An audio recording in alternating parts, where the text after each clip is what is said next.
Now we're going to have a look at observers, which are these little guys here, and they look like they have little faces, which is a good way to remember what they're doing. They're observing things, they're looking at things. And how they work is they detect a change in the block right in front of their faces, and they output a pulse whenever there is a change.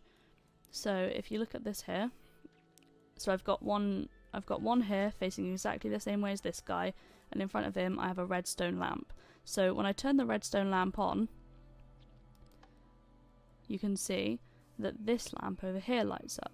So what that's doing is I've connected the observer to some redstone, so that when it does output a pulse, it will power that lamp. So the lamp in front of it turns on, which means that he's seen a change, and that lamp flashes on and off, because it only outputs one single pulse. When I turn the lamp off again, something changes and the lamp comes on again. And that's basically it. So these can be really helpful for things like an automatic sugarcane farm, which is what you can see here. So what you will see as the sugarcane grows, when it grows to the block which is in front of the observer, a pulse is emitted to the piston, and then the piston breaks the sugarcane ready for you to collect. I'll show you the back of this. So all I've got here is the observer and then a piston below it, and then just one piece of redstone here, and you'll see in a minute that it will receive a pulse, and that's how the piston pushes the sugarcane. There you go. So now we're going to take a quick look at the difference between dispensers and droppers.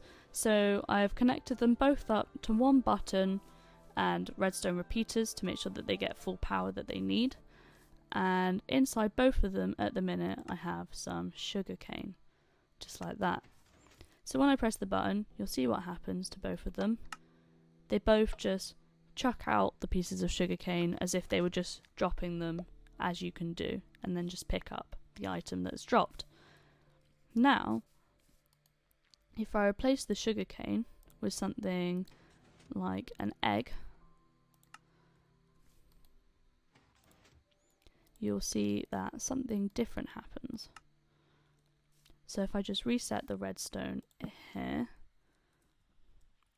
by just breaking it and putting it back down, it's the easiest way to do it, you'll see that when I press the button again, the dispenser and dropper will do different things. There you go.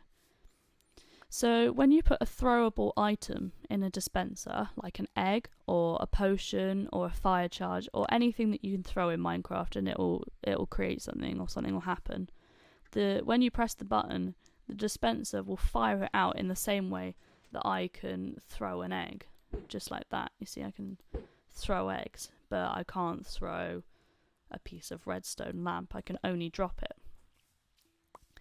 The dropper will always just drop the item, as is suggested in the name, whereas the dispenser, when it's filled with throwable items, will throw them, but if it's a non-throwable item, it will just drop it, the same as a dropper.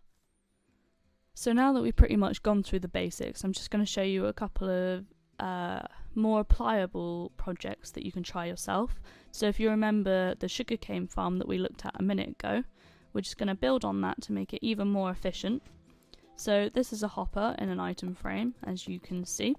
And all I've done here is I've rebuilt exactly the same sugar farm as before, but instead of just collecting it ourselves when it's broken, here I've added a stream of water going this way, and then at the end of that I've added a hopper.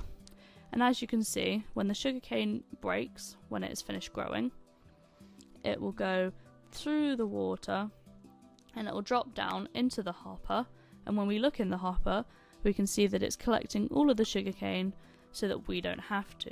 And next to that I've added a chest which we can then store the sugarcane in. So that's a very easy way to have a completely automatic sugarcane farm, and then whenever you need supplies you can just go and grab them out of the chest. The last thing that I'd like to show you, which I think is a really good little game that everyone should have a go at making, is this target practice, which is really simple. All you need to use is a target block, which is this, a comparator, a line of redstone, and some redstone lamps again. So what happens, and I'll give you a quick demonstration of how bad I am at firing arrows, is you aim, you take fire, and as you can see, oh, I got a full score there, So what happens is you chuck your arrow at the target block, and dependent on how close to the bullseye you get, that will output a pulse signal to the comparator, which will then light up the redstone lamps, just as we did before with the item frame, but this time we're just using a target block.